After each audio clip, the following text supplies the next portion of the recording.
Isa na namang nakapangingilabot na kwento mula sa mga pahina ng Aklat ng Lagim ni Kabano na pinamagatang Third Eye ng Isang Musmos. Mga kwento ng lagim ni Kabano.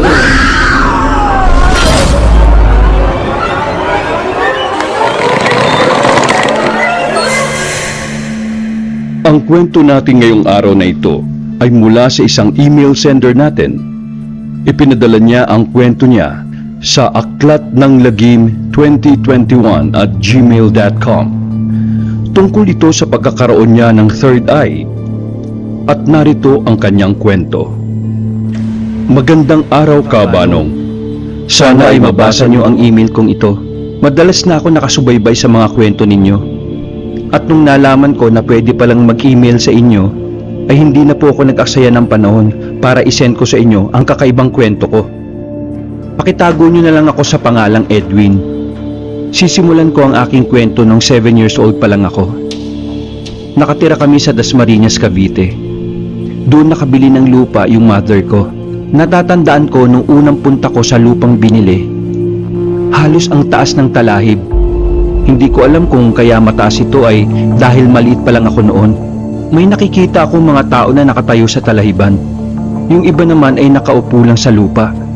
Yung iba, hindi ko masyadong makita dahil natatakpan na sila ng talahib. Di ko matandaan kung ilan silang nakita ko na naroroon. Pero ang isa sa natatandaan ko ay yung usapan ng mother ko at yung may-aring babae. Siguro nasa 50 na yung edad ng may-ari. Matagal na daw yung lupa na yon. Matagal nang binibenta yon, ngunit hindi mabili-bili. Kaya ibinenta na lang ito sa murang halaga. Kaya nakaswerte na daw kami dito. Nag-down payment lang muna ang mother ko ng cash at nagbigay siya ng post-dated check para sa balanse. Makalipas ang ilang linggo ay pinasimulan na ring ipagawa yung bahay namin. Sinasama-sama ako minsan ng mother ko pag bumibisita siya doon sa ginagawang bahay namin. Pero habang tinatabas na nila yung talahib, ay may naaamoy kaming mabaho. Nagtataka yung mga karpintero kung saan nanggagaling yung amoy. Hanggang nung umabot sila sa dulo, doon nila nakita ang isang sako. At nagulat na lang sila nang binuksan nila ito. Halos masuka-suka sila sa nakita. Putol-putol na katawan ng tao ang laman ng sako. Halos inuuod at nabubulok na ito. Naku, pasintado ka ba nung sa mga kumakain na taga-subaybay ninyo? Pero kailangan ko kasing isama ito sa kwento ko. At nung makita nga namin kung ano yung laman ng sako, ay agad kami nagpunta sa barangay upang i-report ito sa kanila. Pero parang normal lang sa mga tanod yung ni-report namin sa kanila. Tumawag sila sa pulis at agad na pinuntahan yung lote namin. Nagtanong-tanong yung mga pulis sa karpintero namin at ilan sa mga kapitbahay. At ilang sandali pa ay umalis na rin yung mga pulis. Nagtataka yung mother ko at yung mga karpintero namin na parang normal lang sa kanila ang pangyayari. Iniisip na lang daw nila na maaring dahil nasanay na sila sa mga ganong sitwasyon, kaya simple na lang sa kanila ang ganong pangyayari. Pinauwi na lang muna ng mother ko yung mga karpintero para ituloy na lang kinabukasan yung trabaho. Kinabukasan ay natapos na ang pagtatabas ng talahib at nagsimula na silang magsukat para sa paglalagyan ng poste at naglagay na rin sila ng pader. Dumating yung mga materyales na gagamitin para dito. Mga hollow blocks, bakal, semento at buhangin. At pumunta kami ng mother ko sa barangay at sa munisipyo para kunin yung in-apply na kaukulang building permit. Nung bumalik kami sa lote nung kinahaponan, nagulat na lang kami nung makita naming nagkakagulo na naman sa tapat ng lote namin. Maraming tao ang nagkukumpulan. Nakita namin yung mga karpintero namin dun sa hinuhukay na lupa para sa Poso Negro. May kalansay sila ng tao na nahukay dun. Pero bukod sa mga karpintero na nakaikot dun sa hinukay na Poso Negro, may isang lalaki akong nakita na nakatayo sa tabi ng hukay na walang imik. Hindi naman siya mukhang kasama dun sa mga karpintero namin dahil binatilyo lang ito at patpatin lang ang katawan. Agad na naman kaming bumalik sa barangay para i-report ito. Natatakot na ako sa mga nangyayari. Sa murang isipan ko, ay napatanong ako sa mother ko. Sabi ko sa kanya, ano ba yung lupa na nabili namin? Sementeryo ba yun? Inosenteng tanong ko. Ngunit napangiti lang ang mother ko sa akin. Pero makikita mo sa kanyang mukha ang pag-aalala. Pagdating namin sa barangay, nireport uli ng mother ko ang nangyari. At nagtanong na siya kung bakit may mga bangkay na nakikita sa lote namin. Madalas na ba itong nakikitaan ng mga bangkay? At nagtapat ang kausap namin. Dahil daw sa matagal ng bakante ang lote namin at nasa liblib na lugar ito at malayo sa mga kapitbahay, naging tapunan na ito ng mga nasasalvage. Hindi na rin daw mabilang kung ilan na ang natagpuan nilang mga itinapon na bangkay dun sa loteng yun. May bangkay ng lalaki, may bangkay ng babae, at minsan ay mga bangkay pa ng mga batang lalaki at babae. Pinaghihinalaan nila na yung mga bangkay ng mga bata ay mga kidnap victim na hindi na ibigay ang ransom kaya pinatay at itinapon o ibinaon na lang sa lote namin. Dahil sa nalaman ng mother ko, ay agad siyang pumunta dun sa may-ari ng lote na napagbilhan namin. Galit na galit ang mother ko dun sa may-ari at pilit na binabawi ang perang ibinayad niya bilang down payment. Pero humingi ng pasensya at nagmakaawa yung may-ari ng bahay. Wala na daw yung perang ibinayad namin at naibayad na daw ito sa mga utang. At hindi na daw niya maibabalik ito dahil wala naman daw siyang pinagkakakitaan. Matagal nang patay ang asawa niya kaya wala na siyang katuwang sa buhay para ibalik pa niya ang ibinayad ng mother ko. Malayo na rin ang mga anak niya at may kanya-kanya na rin pamilya para tulungan pa siya sa pagbabayad. Ipinakiusap na lang niya na wag na lang bayaran ng mother ko yung balanse.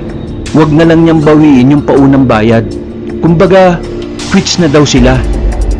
Siguro dahil sa awa ng mother ko dun sa dating may-ari ng lote at maganda naman yung deal na inaalok sa kanya, ay pumayag na rin siya sa pakiusap ng dating may-ari. Ang pinagtataka ko lang, kung patay na yung asawa niya, bakit may nakita akong matandang lalaki na nakatayo sa may kusina nila at nakikinig sa usapan nila ng mother ko? At nagulat ako nung nanlaki ang mga mata ng lalaki nung nakita niya akong nakatingin sa kanya.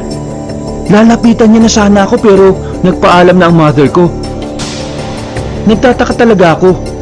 Sa munting isipan ko, itinatanong ko sa sarili ko kung sino yung lalaki sa kusina. At ang pinagtatakan ko pa ay bakit ito nakabarong?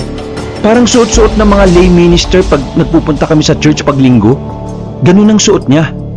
2 buwan ang lumipas ay natapos nang gawin ang bahay namin. Nakalipat na kagad kami. Maganda yung pagkakagawa ng bahay. Meron itong 3 kwarto.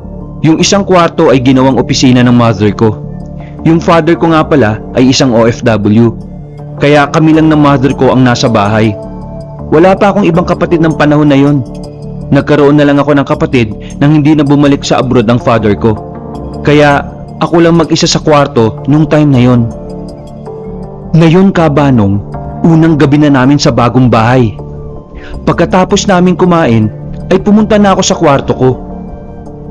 Nagulat na lang ako nang biglang bumukas ang TV ko. Hinanap ko yung remote control ng TV.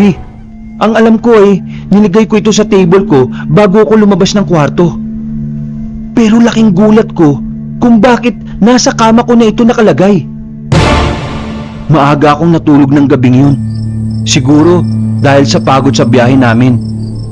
Galing pa kasi kami sa Novaliches. Doon kami dati nakatira. Kaya sobrang pagod talaga at nakakahilo ang biyahe namin papunta sa Cavite nung lumipat kami. Pero nagising ako ng madaling araw. Nakita ko sa relo namin, mag-aalas 3 na ng madaling araw. Hindi ko ito makakalimutan dahil ito yung oras na nangyari yung nakapangingilabot na pangyayari sa aking buhay.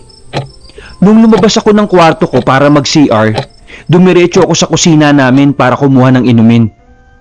Nagulat na lang ako nang biglang may dumaan sa likod ko. Pagtingin ko, ay isang batang lalaki ang nakita ko. Mga kasing edad ko siguro ito. At dumiretso siya sa kwarto ko. Nagtataka ako kung sino yung batang yun. May bisita ba kaming dumating ng gabing yun? at hindi ko na nakita dahil maaga akong natulog. Pumunta ako sa kwarto ko, Kabanong, at dahan-dahan akong pumasok. Nakita ko siyang nakaupo sa kama ko at nanonood ng TV. At nang makita niya ako, ay humarap siya sa akin at ang sabi ay, "Bata, panood ha. Tagal ko na kasing hindi nakakapanood ng TV." Biglang nagtaasan ng balahibo ko. Hindi ako natakot sa sinabi niya. Natakot ako dahil pagharap niya ay nakita ko nagduguan ang kabilang side ng ulo niya. Nagsisisigaw ako at tumakbo ako sa kwarto ng mother ko. Iyak ako ng iyak, Kabanong. Sinabi ko sa mother ko yung nakita ko. Pero pagpunta namin sa kwarto ko, ay patay ang TV ko at wala na yung batang lalaki na nakita ko. Para tuloy inisip ng mother ko ay niloloko ko siya. Pero dahil sa iyak ako ng iyak, niyakap na lang ako ng mother ko. At sa kwarto na ng mother ko ako natulog ng gabing yon. Kinabukasan, Kabanong, habang nasa garden ng mother ko, naglalaro naman ako dun sa may lamesa sa dining namin. Bigla na lang akong may narinig na boses ng isang lalaki dun sa may sala namin. Dahan-dahan akong pumunta sa may sala at dun ko nakita ang isang lalaki na nakaupo sa sala namin. Puro dugo ang damit niya. Umiiyak siya at nagmamakaawa. Wag! Maawa kayo! Huwag niyo po ako patayin! Maawa po kayo sa akin! Yun ang paulit-ulit niyang sinabi. At bigla na lang siyang nawala. Nagsisisigaw na naman ako. Dali-daling tumakbo ang mother ko sa akin. Tinatanong niya kung ano nangyari sa akin. Di ko na sinabi sa kanya kung ano yung nakita ko. Dahil baka pagalitan na niya ako. O baka kung ano na ang isipin niya sa akin. Pero isang araw, nasa labas ako at nakaupong naglalaro sa garden namin. Nang biglang lumapit sa gate namin, yung matandang lalaki na nakita ko sa bahay ng dating may-ari ng lote. Pero ganun pa rin ang suot niya. Nakabarong pa rin siya, tulad ng suot niya nung unang makita ko siya. At tinawag niya ako. Boy! Boy! Halika! Natatandaan mo ba ako? Opo, dun sa bahay ng dating may-ari. Pwede bang magpatulong sa'yo? Ano po ba yun? Pwede bang magpasama ka sa mami mo na pumunta uli kayo sa bahay namin? May papasabi lang sana ako dun sa asawa ko. Ano po ipapasabi nyo? At sinabi sa akin, Kabanong, ng lalaki, yung mga bagay na nakalimutan niyang sabihin sa asawa niya. Hindi ko alam kung bakit niya pa pinasasabi sa akin yung gusto niyang sabihin sa asawa niya. Samantalang magkasama naman sila sa bahay. Nagtataka man ako, sinabi ko pa rin sa mother ko yung sinabi sa akin ng lalaki na kabarong. Ganun din ang reaksyon ng mother ko. Takang-taka siya at hindi rin siya makapaniwala sa sinabi ko tungkol sa lalaki. Pero sinabi ko na importanteng malaman ito ng asawa ng dating may-ari dahil makakatulong ito sa kanya. Kaya agad na nagpunta kami ng mother ko dun sa bahay ng dating may-ari ng lote namin. Hindi maniwala yung babae dun sa sinabi ko dahil matagal na nga daw patay ang mister niya. May nakita kong litrato ng grupo ng mga kalalakihan na nakadisplay dun sa cabinet sa may sala. Company picture daw yun ng asawa niya. Yun daw ang huling Christmas party picture ng asawa niya sa company nila. At itinuro ko sa grupo ng mga kalalakihang yun ang lalaking nakausap ko kaninang umaga. Laking gulat ng babae dahil yun nga daw yung lalaking itinuro ko sa picture ang asawa niya. Kaya medyo naniwala na sila sa akin at tinanong niya kung ano ba daw yung sinabi ng asawa niya sa akin. Pinapapunta siya sa kwarto nila at doon daw sa pinakaibabaw ng aparador nila ay may isang maliit na blue box na nakatago doon.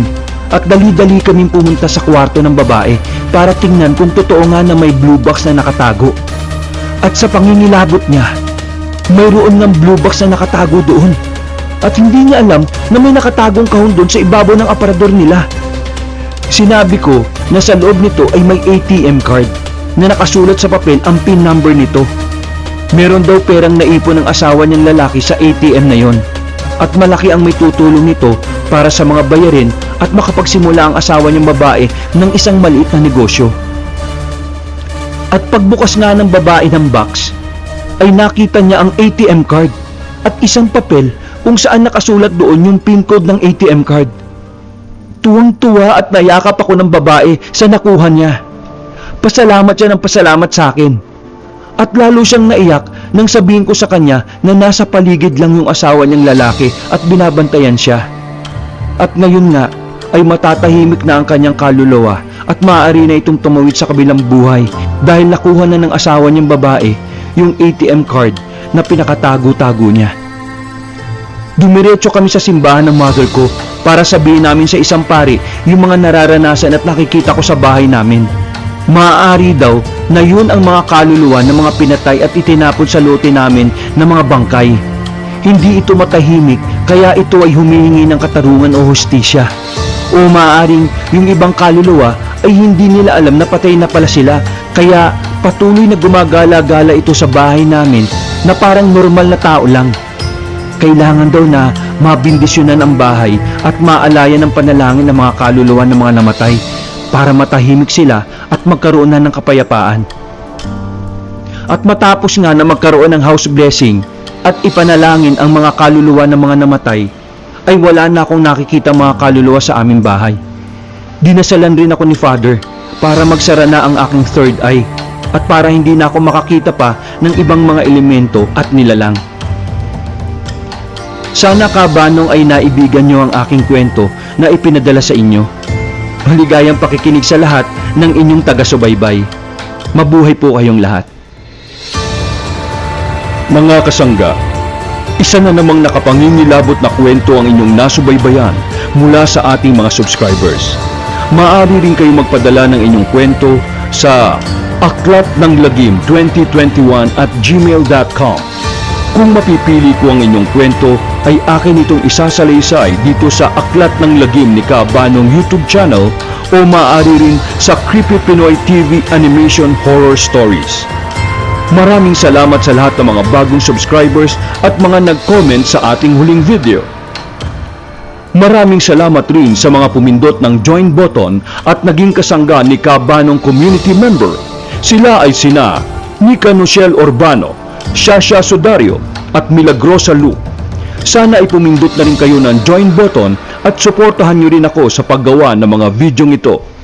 Muli, ito si Kabanong para sa Aklat ng Lagim ni Kabanong.